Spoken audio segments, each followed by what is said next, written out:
Hi friends, ಈ ವಿಡಿಯೋದಲ್ಲಿ ನೀವು ನಂಬಲಾಗದ ಕೆಲವು ಆಶ್ಚರ್ಯಕರ ವಿಷಯಗಳ ಬಗ್ಗೆ ತಿಳಿದುಕೊಳ್ಳೋಣ. ಈ ವಿಡಿಯೋ ತುಂಬ ಇಂಟ್ರೆಸ್ಟಿಂಗ್ ಆಗಿ ಇರುತ್ತೆ, ಆದ್ದರಿಂದ ಕೊನೆವರೆಗೂ ನೋಡಿ. ಇಷ್ಟ ಆದರೆ ಲೈಕ್ ಮಾಡಿ. ನಮ್ಮ ದೇಶದಲ್ಲಿರುವ ತುಂಬ ರೈಲುಗಳು ಬ್ಲೂ ಕಲರ್ನಲ್ಲಿ ಇರುತ್ತೆ. ಕೆಲವು ರೈಲುಗಳು ಮಾತ್ರ ರೆಡ್ ಕಲರ್ನಲ್ಲಿ ಇರುತ್ತೆ. ಇದಕ್ಕೆ ಕಾರಣ ಏನು ಅಂದರೆ, ಇಂಡಿಯಾದಲ್ಲಿ 1990ರವರೆಗೆ ರೈಲುಗಳಲ್ಲಿ ವ್ಯಾಕ್ಯೂಮ್ ಬ್ರೇಕ್ ಸಿಸ್ಟಮನ್ನು ಬಳಸ್ತಿದ್ರು.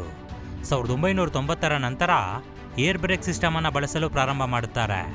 ಈ ಎರಡು ಬ್ರೇಕ್ ಸಿಸ್ಟಮ್ ಬಂದ ನಂತರ ಯಾವುದು ಯಾವ ಬ್ರೇಕ್ ಸಿಸ್ಟಮನ್ನು ಹೊಂದಿದೆ ಅಂತ ತಿಳಿದುಕೊಳ್ಳುವುದು ಕಷ್ಟಕರವಾಗಿ ಬದಲಾಗುತ್ತೆ.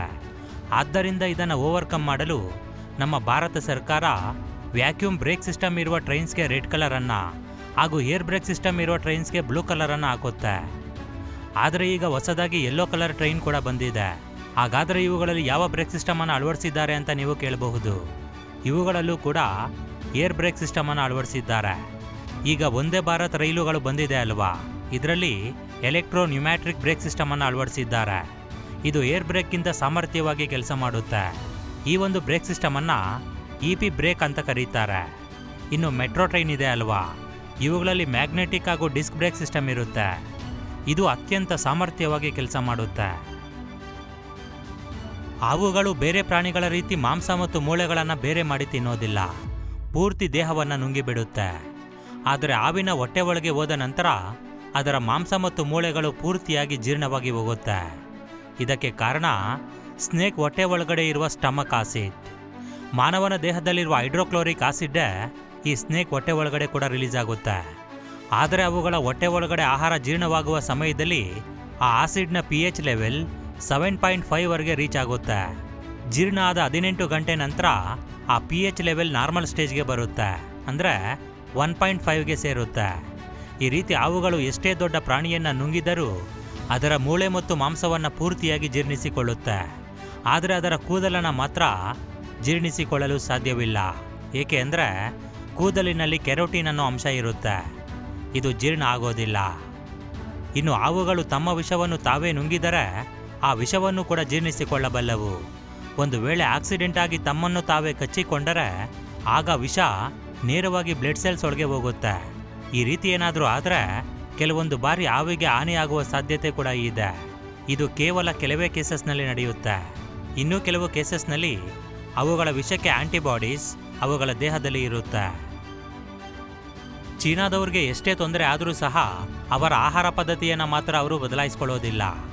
ಕರೋನಾ ಬಂದಿದ್ದು ಚೈನಾದಿಂದ ಅಂತ ನಮ್ಮೆಲ್ಲರಿಗೂ ಗೊತ್ತು. ಅದರಲ್ಲೂ ಚೈನಾದ ವುಹಾನ್ ನಗರದ ವೆಟ್ ಮಾರ್ಕೆಟ್ನಿಂದ ಈ ವೈರಸ್ ಹರಡಿದೆ. ಅದರ ಮೂಲ ಬಾವಲಿಗಳು ಅಂತ ಕೂಡ ತುಂಬ ಜನ ಹೇಳ್ತಿದ್ದಾರೆ. ಇಷ್ಟಾದರೂ ಇದನ್ನು ಮಾತ್ರ ಅವರು ಒಪ್ಪಿಕೊಳ್ಳುತ್ತಿಲ್ಲ. ಅವರ ಪದ್ಧತಿಗಳನ್ನು ಸಹ ಬದಲಾಯಿಸಿಕೊಳ್ಳುತ್ತಿಲ್ಲ. ಸೌತ್ ಚೈನಾಗೆ ಸೇರಿದ ಒಬ್ಬ ವ್ಯಕ್ತಿ ಬೇಯಿಸಿಕೊಂಡು ತಿನ್ನಲು ಒಂದು ನಾಗರ ಹಾವನ್ನು ತರುತ್ತಾರೆ. ನಂತರ ಅದರ ತಲೆಯನ್ನು ಕಟ್ ಮಾಡಿ ಉಳಿದ ಭಾಗಗಳನ್ನು ಪೀಸ್ ಆಗಿ ಕಟ್ ಮಾಡುತ್ತಾರೆ. ಈ ರೀತಿ 20 ನಿಮಿಷಗಳ ನಂತರ ಆ ಕಟ್ ಮಾಡಿದ ತಲೆಯನ್ನು ಹಿಡಿದುಕೊಳ್ಳುತ್ತಾರೆ. ಆದರೆ ಅದನ್ನು ಹಿಡಿದುಕೊಂಡ ತಕ್ಷಣ ಅದು ಕಚ್ಚಿಬಿಡುತ್ತೆ. ಇಲ್ಲಿ ಹಾವಿನ ತಲೆಯನ್ನು ಕಟ್ ಮಾಡಿದ್ರೂ ಅದು ತುಂಬ ಸಮಯ ಬದುಕೇ ಇರುತ್ತೆ. ಇದು ಗೊತ್ತಿಲ್ಲದೆ ಇವರು ಅದನ್ನು ಹಿಡ್ಕೊಳ್ತಾರೆ. ಆಗ ಅದರ ಹಲ್ಲುಗಳಲ್ಲಿದ್ದ ವಿಷ ನೇರವಾಗಿ ಅವರ ದೇಹಕ್ಕೆ ಸೇರುತ್ತೆ. ಈ ರೀತಿ ಸ್ವಲ್ಪ ಸಮಯದಲ್ಲೇ ಅವರು ಸತ್ತು ಹೋಗ್ತಾರೆ. ಶಾರ್ಜಾ ಗವರ್ನಮೆಂಟ್ ಒಂದು ಹೊಸ ರೂಲನ್ನು ತರುತ್ತೆ. ಅದೇನು ಅಂದರೆ, ಜನವರಿ 1, 2022ರಿಂದ ಅಲ್ಲಿ ಕೆಲಸ ಮಾಡೋರಿಗೆ ವರ್ಕಿಂಗ್ ಡೇಸ್ ವಾರಕ್ಕೆ ಕೇವಲ 4 ದಿನ ಮಾತ್ರ ಅಂತ. ಪಬ್ಲಿಕ್ ಸೆಕ್ಟರ್ ಆದರೂ ಪ್ರೈವೇಟ್ ಸೆಕ್ಟರ್ ಆದರೂ ಸರಿ, ಅವರಿಗೆ ಕೇವಲ 4 ದಿನ ಮಾತ್ರ ವರ್ಕಿಂಗ್ ಡೇ ಇರುತ್ತೆ ಅಂತ ಹೊಸ ರೂಲ್ಸನ್ನು ತರುತ್ತೆ. ಅಂದರೆ ಶಾರ್ಜಾ ಅವರಿಗೆ 3 ದಿನ ವೀಕೆಂಡ್ಸ್ ಇರುತ್ತೆ, ಫ್ರೈಡೇ, ಸಾಟರ್ಡೇ, ಸಂಡೇ. ಇವರು ತುಂಬ ಅದೃಷ್ಟವಂತರು ಅಲ್ವಾ? ಇದನ್ನು ಕೇಳಿ ನಿಮಗೂ ಕೂಡ ಒಂದು ಐಡಿಯಾ ಬಂದಿರುತ್ತೆ, ನಮ್ಮ ದೇಶದಲ್ಲೂ ಈ ರೀತಿ ಬಂದರೆ ತುಂಬ ಚೆನ್ನಾಗಿರುತ್ತೆ ಅಂತ. ಇಷ್ಟು ಬೇಡ ನಮಗೆ, 5 ಡೇಸ್ ವರ್ಕಿಂಗ್ ಡೇ ಇದ್ದು 2 ಡೇಸ್ ಹಾಲಿಡೇ ಇದ್ದರೆ ಸಾಕು. ಆಲ್ರೆಡಿ ತುಂಬ ಕಂಪನಿಗಳಲ್ಲಿ ಸಾಟರ್ಡೇ ಸಂಡೇ ರಜಾ ಇದೆ, ಅಂದರೆ 2 ವೀಕೆಂಡ್ಸ್ ಇದೆ. ಇದನ್ನು ಎಲ್ಲ ವರ್ಕರ್ಸ್ಗೂ ತಂದರೆ ತುಂಬ ಚೆನ್ನಾಗಿರುತ್ತೆ. ಇಷ್ಟಾದರೆ ಸಾಕು ನಮಗೆ. ನಿಮ್ಮೆಲ್ಲರಿಗೂ ಡಿಮಾರ್ಟ್ ಬಗ್ಗೆ ಗೊತ್ತೇ ಇರುತ್ತೆ. ಆದರೆ ಈ ಡಿಮಾರ್ಟ್ನಲ್ಲಿ ಬೇರೆ ಸ್ಟೋರ್ಗಳಿಗಿಂತ ತುಂಬ ಕಮ್ಮಿ ಬೆಲೆಗೆ ವಸ್ತುಗಳು ಸಿಗುತ್ತೆ, ತುಂಬ ಡಿಸ್ಕೌಂಟ್ ಕೂಡ ಇರುತ್ತೆ. ಇದಕ್ಕೆ ಕಾರಣ ಏನು?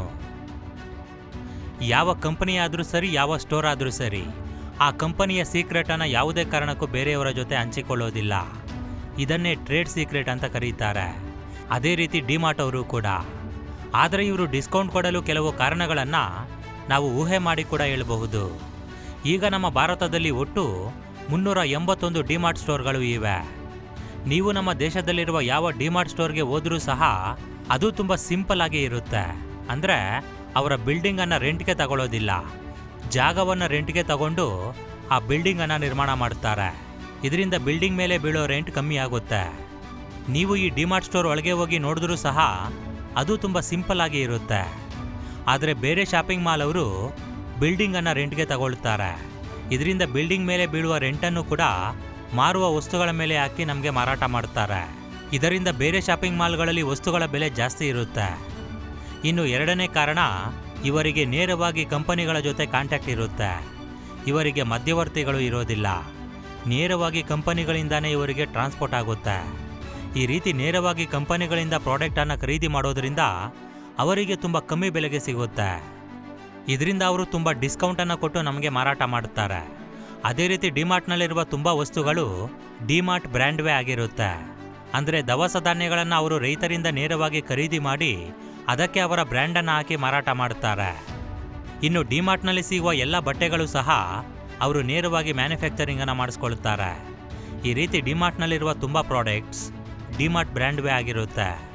ಇದು ಕೂಡ ಅವರು ಕೊಡುವ ಡಿಸ್ಕೌಂಟ್ನಲ್ಲಿ ಒಂದು ಭಾಗ. ಅದೇ ರೀತಿ ಯಾವುದಾದ್ರೂ ಕಂಪನಿಯಲ್ಲಿ ವಸ್ತುಗಳು ಹೆಚ್ಚು ಸೇಲ್ ಆಗಲಿಲ್ಲ ಅಂದರೆ ಆಗ ಡಿಮಾರ್ಟ್ನವರು ಹೋಗಿ ಆ ವಸ್ತುಗಳನ್ನು ತುಂಬ ಕಮ್ಮಿ ಬೆಲೆಗೆ ಖರೀದಿ ಮಾಡಿ ಬೈ ಒನ್ ಗೆಟ್ ಒನ್ ಆಫರನ್ನು ಕೊಡ್ತಾರೆ. ಈ ರೀತಿ ನೇರವಾಗಿ ಕಂಪನಿಗಳ ಜೊತೆ ಕಾಂಟ್ಯಾಕ್ಟ್ ಇರೋದ್ರಿಂದ ಅವರಿಗೆ ತುಂಬ ಲಾಭಗಳು ಇರುತ್ತೆ.